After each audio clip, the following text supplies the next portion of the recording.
अस्सलाम वालेकुम, मैं हूं अफसाल खान। कोर कमांडर कॉन्फ्रेंस ख़त्म हुई और उसका एलामिया जारी हुआ, जिसका अहम तरीन नुक्ता ये है, सियासी हवाले से जिसका अहम तरीन नुक्ता ये है कि आर्मी चीफ़ ने कहा है कि किसी को भी सियासी सरगर्मियों के नाम पर तशद्दुद की इजाज़त नहीं दी जाएगी।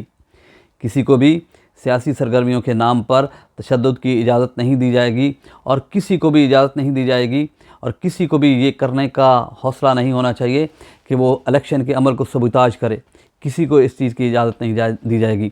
मुनसिफाना इलेक्शन करवाना, इलेक्शन कमीशन की हिदायत के मुताबिक फ़ौज जो है उसमें अपना अमल जो आइनी किरदार है वो अदा करेगी उस अमल में। और ये अहम तरीन नुक्ता था कि किसी को भी सियासी सरगर्मियों के नाम पर तशद्दुद की इजाज़त नहीं दी जाएगी। और सादा और आसान अल्फाज में इसका तर्जमा ये होता है, इसको इस तरह सलीस उर्दू में, सलीस पंजाबी में बल्कि कहा जा सकता है कि नारे हल्के पुल के लाओ, वोट पाओ तो घरां नूं जाओ। That's it. बाकी असी वेख लवांगे, टेंशन नहीं लैनी, जाके ना तो चावल चूवल खाओ जो भी खाना है ने। ठीक है जी। तो ये उसका बुनियादी मकसद था कि आपको ये बताना कि कोर कमांडर कॉन्फ्रेंस हुई और उसका अहम तरीन सियासी जो हवाले से जो पॉइंट था वो यही था कि आर्मी चीफ़ इस बारे में पुरअज़्म है कि मुल्क में मज़ीद अफरा तफरी की इजाज़त नहीं होगी, मज़ीद पुरतशद्दुद कार्रवाइयों की इजाज़त नहीं दी जाएगी। और आप अगर सियासी सरगर्मी के नाम पर हल्ला गुल्ला करेंगे, शोर शराबा करेंगे, लोगों को मार धाड़ करेंगे, जिस तरह कराची में हुई पिछले दिनों और मुख्तलिफ़ मुल्क के मुख्तलिफ़ शहरों में हुई, तो उसमें पुलिस वालों को मारा गया और इस तरह की कार्रवाइयाँ हुई तहरीक इंसाफ की तरफ से, तो उसको जो है आइंदा इस चीज़ की इजाज़त नहीं होगी।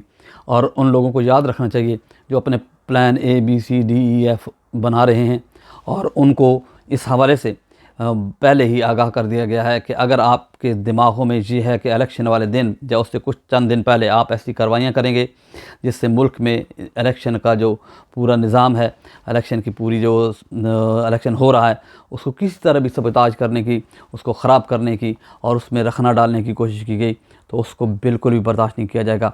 जनरल साहब ने ये वाज़ेह तौर पर कहा है और आर्मी के जितने ऑफिसर थे उनकी मौजूदगी में ये सबको पैगाम दिया गया है कि जनाब अली मज़ीद जो है इस तरह की अफरा तफरी मुल्क अफोर्ड नहीं कर सकता और किसी भी तरह इस तरह की अफरा तफरी की इजाज़त नहीं होगी।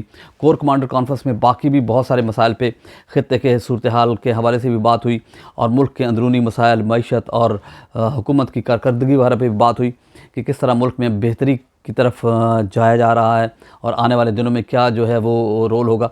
लेकिन आर्मी चीफ़ ने वाज़ेह तौर पे कहा कि इलेक्शन कमीशन की हदायत के ऐन मुताबिक आर्मी अपना रोल अदा करेगी, अपना किरदार अदा करेगी इलेक्शन को मुनसिफाना और शफाफ बनाने के लिए।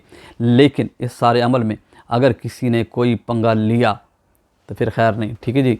और इसलिए सोच समझ के अपने प्लान BCDE बनाएं ताकि आपको फिर मज़ीद जो है माफ़ियाँ मांगनी ना पड़े या ऐसे कोई काम ना कर बैठे 9 मई की तरह कि जिसके लिए बाद में फिर आपके वालिदैन या आप लोग पछताते फिरें कि हमने ये क्या कर दिया।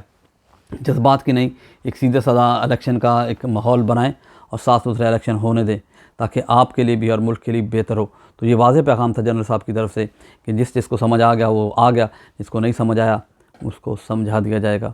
देखते हैं कि आने वाले दिनों में क्या होता है।